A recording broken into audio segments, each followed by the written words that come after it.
Voilà, et on continue toujours en direct. Alors, on a perdu un petit peu de temps pour tout vous expliquer, le temps de rentrer avec les fauteuils dans le studio et de raccompagner David, d'accompagner Joseph jusqu'à notre micro. Voilà, donc on va continuer bien entendu de parler de sport. Notre invité est à la fois le président d'Handisport Somme, mais il est également le vice-président. Le vice-président délégué du comité régional Handisport des Hauts-de-France. Voilà. Et président du club Handisport Amiens Métropole. Alors, Joseph, on va commencer déjà par présenter votre club amiénois. Vous êtes une figure du basket sur Amiens. Vous êtes tonton, c'est ça? C'est comme ça qu'on vous appelle? Le tonton, voilà, tous les basketteurs, tous ceux qui sont passés, même beaucoup de stagiaires qui sont passés dans le club, voilà, c'est leur tonton, le tonton du basket, pour ne pas citer Johan, il disait voilà, je suis le tonton du basket. Voilà. Et je suis donc président du club Handisport Amiens Métropole depuis 2010. Voilà, après avoir été vice-président pendant 2 ans. Voilà, quand l'occasion s'est présentée, je me suis porté et j'ai été élu.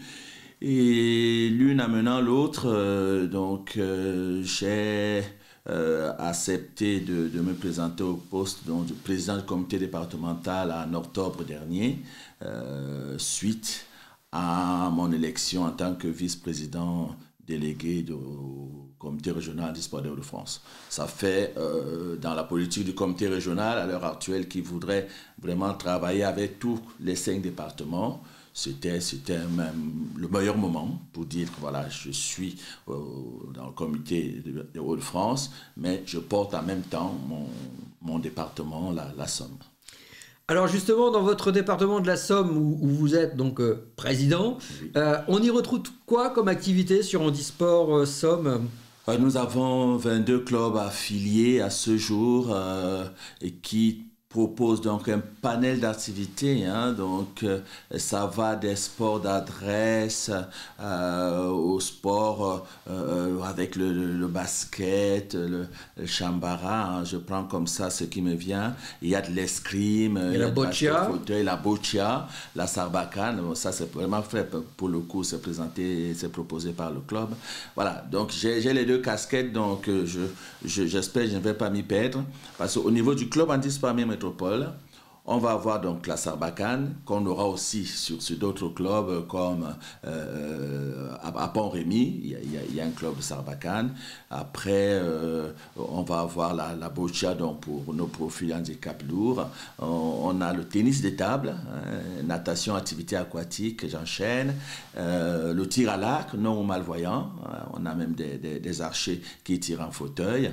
Et carabine, vous avez? Le tir à la carabine, c'est un club à Albert, donc qui reste, même si la Fédération française handisport n'a plus la délégation, mais ce club reste quand même affilié au comité départemental handisport de la Somme et propose effectivement du tir laser, ainsi de suite. Alors, on en parlera tout à l'heure, puisqu'on aura un reportage qui va nous emmener avec Esther, qui est votre service civique, je crois. Mais vous avez trouvé une solution pour pouvoir faire de la serbacane à distance pendant justement cette histoire de confinement. Effectivement, ça c'était. Il fallait y penser déjà. Oui, c'était vraiment la sacrée trouvaille grâce à Benjamin, au génie de notre délégué départemental. On l'a posté sur le site du comité et on a eu des inscriptions de toute la France quasiment. Puisque on explique un peu comment ça se pratique. On explique comment ça se passe. Les cibles sont envoyées, donc les cibles sont téléchargeables. Les candidats pratiquent, ils relèvent les scores, ils postent, ils nous envoient par mail leurs cibles. Nous, on fait un décompte et on fait un classement national. Donc, de tous ceux qui ont participé, on a vraiment des structures d'autres régions. Ça a été mis en place justement pour pouvoir continuer le sport pendant cette période de confinement. Oui. Là que nous allons commencer à sortir maintenant de cette situation et donc du confinement et tout ça, vous allez justement continuer ou c'était juste une solution intermédiaire? Nous avons continué parce que force est quand même de constater que pas que dans la Somme, hein, il y a des structures qui n'ont pas la possibilité d'envoyer leurs résidents ou leurs résidents joueurs, oui. dans les clubs pour pratiquer. Voilà. Donc, cette dynamique-là permet à ces structures-là qui n'ont pas de proximité avec les clubs de jouer à distance. De poursuivre l'action, bien sûr aidés soit par leurs éducateurs ou leurs animateurs. Bon, voilà, ils continuent à faire des choses qui nous parviennent. Alors, moi, je vais vous emmener à Lille. Oui. Nous allons aller chez Wimby. Je ne sais pas, vous devez certainement connaître Wimby. Effectivement. Peut-être même avez-vous déjà participé à... J'aurais pu, mais je pense qu'ils ont une limitation dans le poids, pour tout vous dire. Voilà, vu mon arrondissement important, je ne suis pas éligible, mais j'ai envoyé des jeunes du club et du département qui sont allés s'essayer. Oui. Ce qui est bien avec eux, c'est que les personnes en situation de handicap, grâce justement à un accord que vous avez passé, vous, Handisport, oui, avec cette structure, leur permet de pouvoir offrir oui, cette discipline gratuitement aux personnes en situation de handicap. Alors, qu'est-ce que Wimby? Vous allez le voir dans quelques instants en images, puisque je me suis prêté au jeu. C'est une grosse soufflerie qui vous fait en fait revivre les sensations du saut en parachute sans avoir à monter dans l'avion et à sauter en parachute, mais vous avez exactement les mêmes sensations. Image. Bravo. Voilà, et nous sommes avec Aurélien, qui est l'un des cofondateurs de Wimby, et il va nous expliquer un petit peu ce qu'est la société Wimby, et à partir de quel moment, justement, ils sont ouverts sur le handicap avec leur soufflerie. Bonjour Aurélien. Bonjour, merci pour cet appel. La soufflerie, communément appelée la chute libre indoor, c'est une très grosse machine qui permet de refabriquer le vent que peut subir un parachutiste quand il saute d'un avion. Donc c'est un cylindre en verre qui fait 5 mètres de haut sur la partie vitrée, mais au total 15 mètres de débattement pour voler, sur 5,2 mètres de diamètre. C'est une des plus grosses souffleries en Europe. Et on a monté ce projet-là, il y a maintenant plus de 4 ans, avec 3 copains, qui sont tous les 3 d'ailleurs champions du monde de parachutisme. Et donc on fait voler 30 à 40 000 personnes par an, et y compris, et malheureusement peu de gens le savent, on fait aussi voler des gens en situation de handicap. Handicap moteur. Quand vous nous dites voler, est-ce que ça veut dire que les gens doivent porter également un parachute? Alors non, il n'y a pas besoin de parachute, puisqu'à aucun moment on ouvre un parachute. On fait que franchir une porte derrière laquelle il y a du vent, il y a un filet métallique. On vient allonger la personne sur le vent, et donc elle est portée par ce vent-là, elle flotte. Alors beaucoup de gens font l'analogie avec quand on est dans l'espace. C'est pas tout à fait le même phénomène physique, mais au moins on est porté par le vent, et on peut se déplacer sur le vent. On peut avancer, reculer, monter, descendre, tourner à droite, tourner à gauche, comme les parachutistes. Pour les gens qui ont l'habitude de faire du parachute, c'est les quelques secondes avant qu'on ouvre le parachute, c'est ça? Alors voilà, un saut d'avion classique à 4000 mètres, c'est 45 à 50 secondes de chute libre avant d'ouvrir le parachute. Et bien ici, on va répliquer exactement cette chute libre-là, qui est même un peu plus longue pour les vols de découverte, qui est d'1 minute par vol. Mais les parachutistes, quand ils s'entraînent, généralement, ils font des vols de 2 minutes, 2 minutes 30, ce qui leur donne beaucoup plus de temps de travail pour progresser. Alors, vous recevez bien entendu des personnes en situation de handicap. Quel type de handicap recevez-vous? Alors ils sont assez variés. On reçoit des gens qui sont en fauteuil, des gens qui sont malvoyants, par exemple des gens qui ont subi des amputations. Donc il y a tout un tas d'handicaps qui sont compatibles avec l'activité, avec cette activité sportive-là. Alors justement, et c'est ce qu'on essaie de montrer aux gens. Vous parlez de compatibilité. Je voulais justement savoir quelles étaient les conditions physiques pour pouvoir effectuer ce type de saut. Alors, on a une certaine liste de handicaps compatibles et surtout aussi des handicaps qui sont incompatibles. Je veux dire, le plus gros, par exemple, dans le cas des personnes qui sont en fauteuil, c'est d'éviter la surblessure, évidemment. Donc, ce qu'on fait quand on a une personne qui est en situation de handicap, c'est qu'on fait valider avant par un médecin qu'il n'y a pas de risque de surblessure. Et à partir de là, nous, on peut les prendre en charge de A à Z et les faire voler, leur faire découvrir ce sentiment magnifique qu'est de voler. On regagne de la liberté, du mouvement, on échappe à la gravité pendant quelques minutes et ça, c'est juste formidable. Alors, les gens qui nous écoutent doivent se demander où vous vous situez. Vous êtes en région lilloise, c'est ça? Exactement, à 10 minutes de Lille, on est à Léquin, en face de l'aéroport. Donc, on est très accessible sur le bord de l'autoroute A1. Vous avez un site internet où est-ce qu'on peut pour... retrouver tous ces renseignements? Bien sûr, sur wimby.com, WEEMBI.com, et également au 03 74 09 4x0. Je répondrai avec plaisir à vos questions. Eh bien Aurélien, on aura plaisir à vous retrouver sur notre antenne dans quelques temps, puisque vous viendrez nous reparler du projet que vous êtes en train de monter avec l'Europe et avec la Fédération pour permettre justement l'accessibilité à votre soufflerie de façon gratuite pour les personnes en situation de handicap. Exactement. Merci Aurélien et à bientôt. Merci beaucoup. Voilà, que de sensations et que de souvenirs, mon ami Joseph. Oui. Tu sais, j'ai eu également la chance de sauter en parachute à Frétois-le-Château. D'accord. Et là, vraiment, le Wimby, tu retrouves ces sensations du saut en parachute sans avoir les appréhensions de l'avion qui monte à 3000 mètres, etc. Donc, c'est vraiment en toute sécurité quelque chose que je pourrais recommander bien volontiers. Je voudrais qu'on continue de parler justement de Benjamin. Oui. Il a toujours de très bonnes idées, ce garçon. Oui. Et vous avez justement un département handisport très dynamique. Hein. Oui. Il y a toujours quelque chose à l'affiche, qui est quelque chose d'organisé. Il y a toujours quelque chose, et c'est parce qu'il y a cette volonté-là, bien sûr, de Benjamin qui est sur le terrain, mais aussi la volonté des élus. Il faut pas l'oublier. Et à côté des élus du comité départemental, je dois avouer que ce soit la métropole ou le conseil départemental, qui sont vraiment nos partenaires, et puis qui nous accompagnent dans toute cette dynamique-là de travail et de développement du mouvement handisport, on ne serait pas grand-chose finalement. Oui, Benjamin, on a beaucoup de chance de l'avoir, hein, il faut le dire. En fait, c'est un ensemble. Oui. Voilà, oui. Vous êtes un grand puzzle. C'est ça. Avec chacun à sa place dans le puzzle. Et si on retire un élément, ça marche moins bien déjà. L'édifice peut tomber, effectivement, oui. Mais il y a beaucoup, je dis toujours, j'ai eu la chance, moi, en tant que président, de tomber sur des passionnés. Des gens qui aiment le mouvement, des gens qui savent ce qu'ils veulent dans leur engagement. L'accueil et l'accompagnement de la pratique sportive pour les personnes en situation de handicap, même si les valides sont bien sûr bienvenus et dans plusieurs de nos disciplines, on en croise, on en reçoit, mais vraiment notre cœur de métier et de bataille, c'est que les personnes en situation de handicap puissent accéder à la pratique sportive.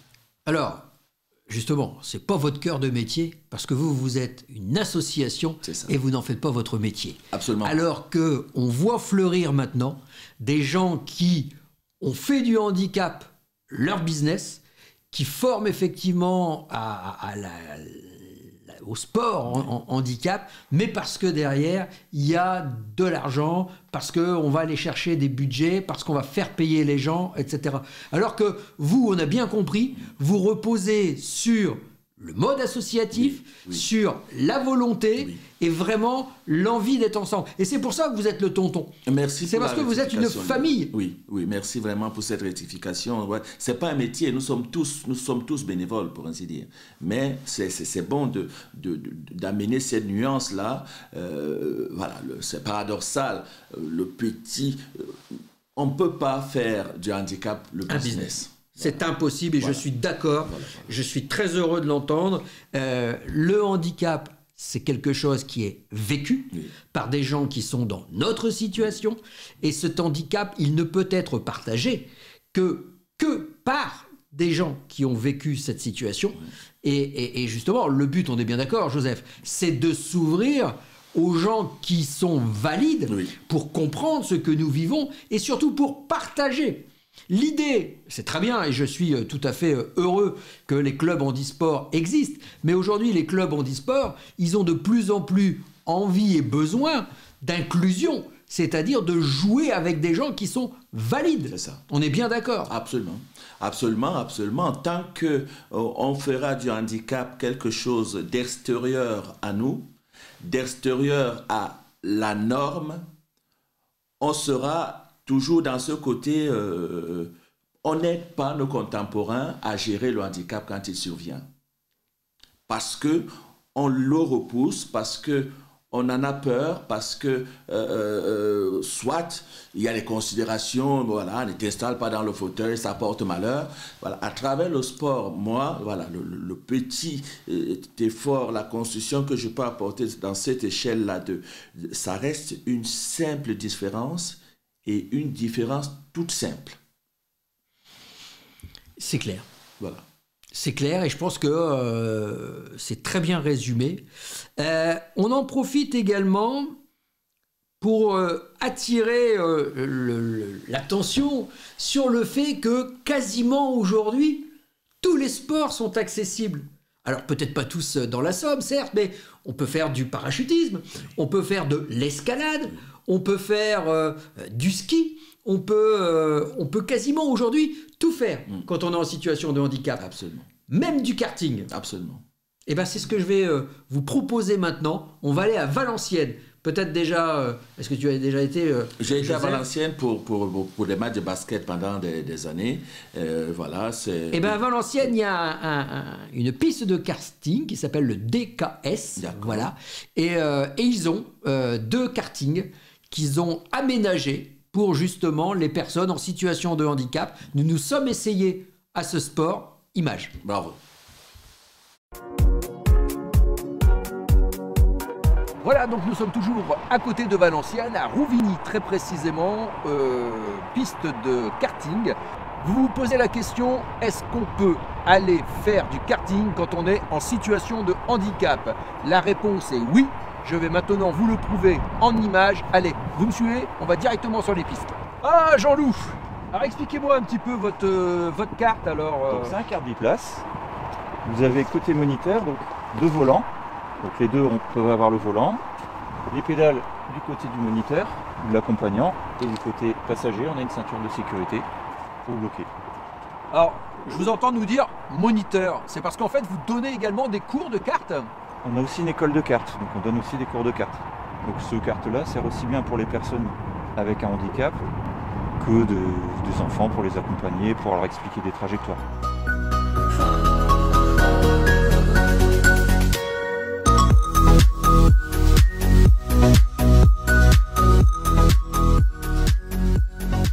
Jean-Loup, on est ici dans le magasin, c'est ça? C'est ça. Donc le magasin, c'est là où vous entreposez vos cartes cartes. stockées pour l'hiver, des cartes d'occasion. Donc vous nous disiez tout à l'heure, vous aviez une centaine de cartes au total. Donc vous êtes capable d'accueillir des enfants, des adultes, mais justement des personnes en situation de handicap. C'est bien ça. Que ce soit avec le biplace, après on a des cartes enfants.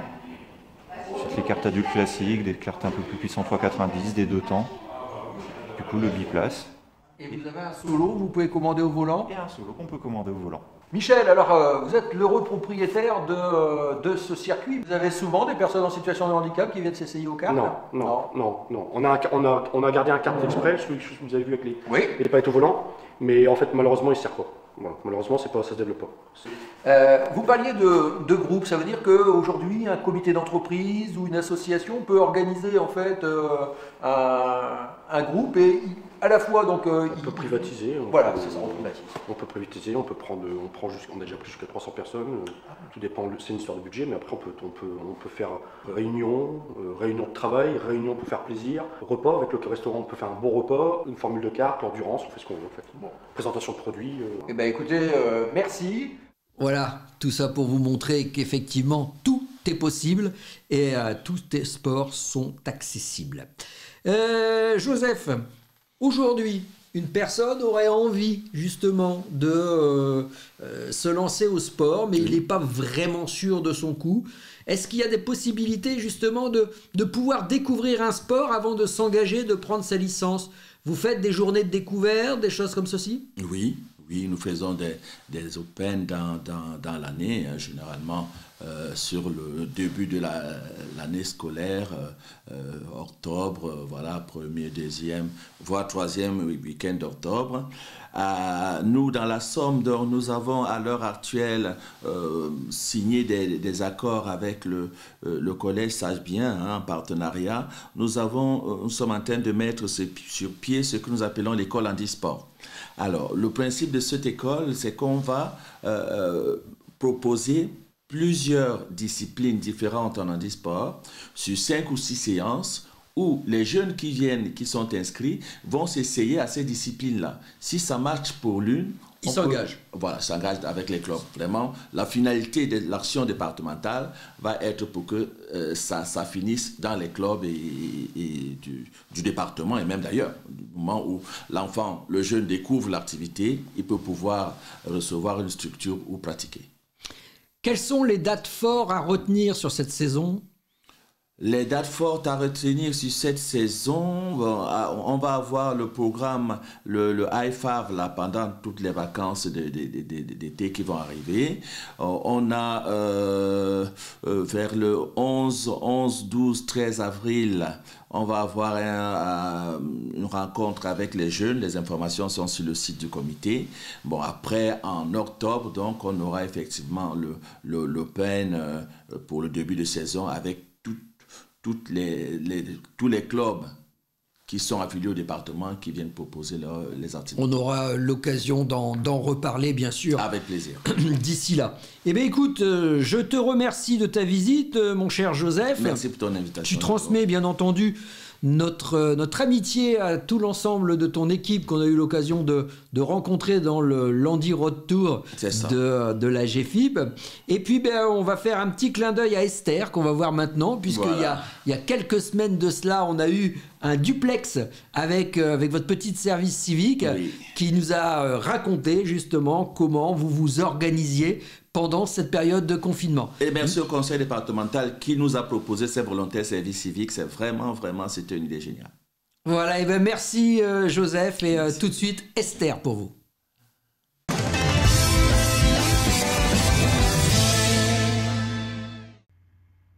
C'est bon? On tourne? Il va y avoir du sport, c'est le cas de le dire, avec Handisport Somme. C'est Esther que l'on retrouve. Bonjour Esther. Bonjour. Alors Esther, racontez-moi, qu'est-ce qui va se passer là dans la Somme? De la Serbacane, de la Boccia? Oui, c'est ça. Avec le comité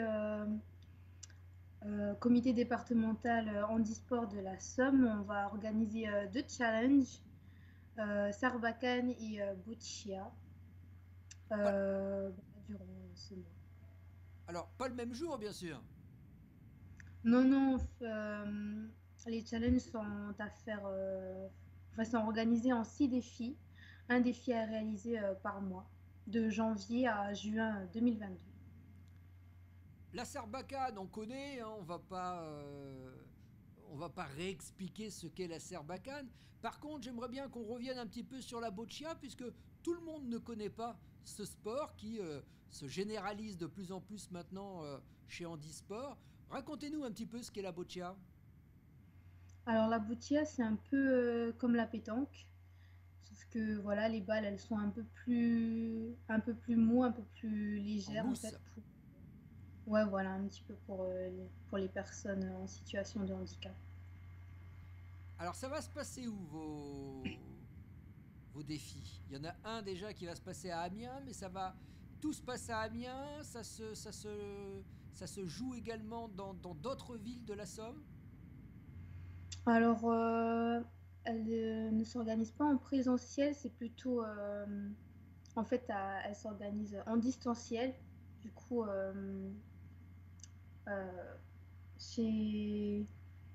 directement de chez eux, en fait, dans les structures et tout.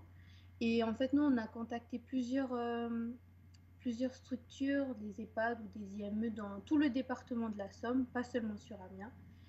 Et via Facebook ou le site internet du comité, d'autres villes, enfin d'autres personnes d'autres départements peuvent y participer.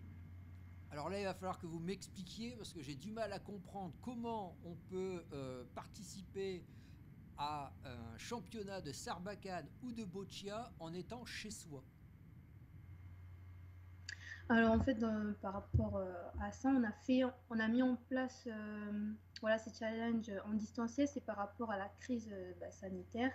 Du coup, c'est un peu compliqué de rassembler un peu tout le monde dans un même endroit pour pouvoir faire ces défis. Du coup, on l'a mis en place voilà, pour que les structures, comme j'ai dit avant, peuvent participer directement de chez eux. Il suffit juste en fait de nous contacter, de s'inscrire sur le site du comité handisport de la Somme. Et dès qu'ils se sont inscrits, nous en fait on leur envoie un mail avec 3 documents qui voilà, il y a le règlement sportif, la fiche de Siburi et la fiche du score qu'on envoie et que ensuite on peut lancer en fait directement le défi. D'accord. Donc en fait, on est bien d'accord, ils vont jouer depuis chez eux, mais en fait, vous, sur un plan départemental, vous rassemblez un petit peu tous les défis qui auraient eu lieu dans le département pour en fait sélectionner le meilleur. Oui, c'est ça.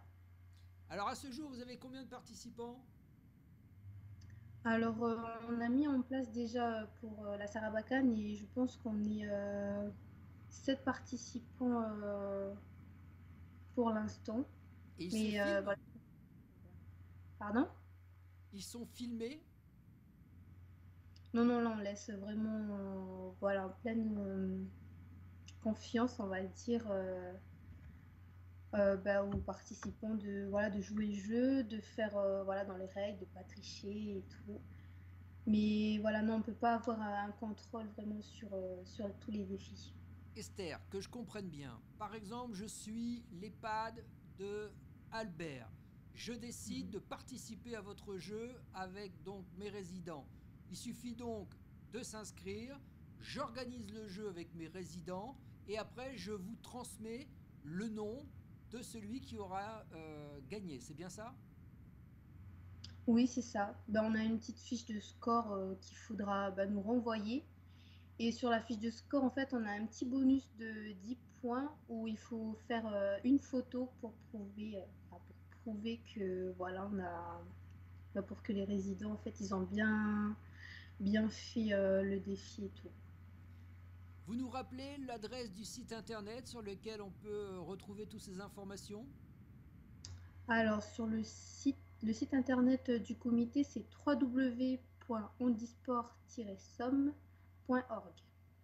Très bien. Eh bien, écoutez, Esther, merci pour ces précisions. J'espère en tout cas que vous allez avoir bon nombre de participants. Et c'est très bien de pouvoir organiser des manifestations de ce type. On s'adapte, hein, aujourd'hui, c'est ça, avec cette crise sanitaire. On est obligé de s'adapter au jour le jour.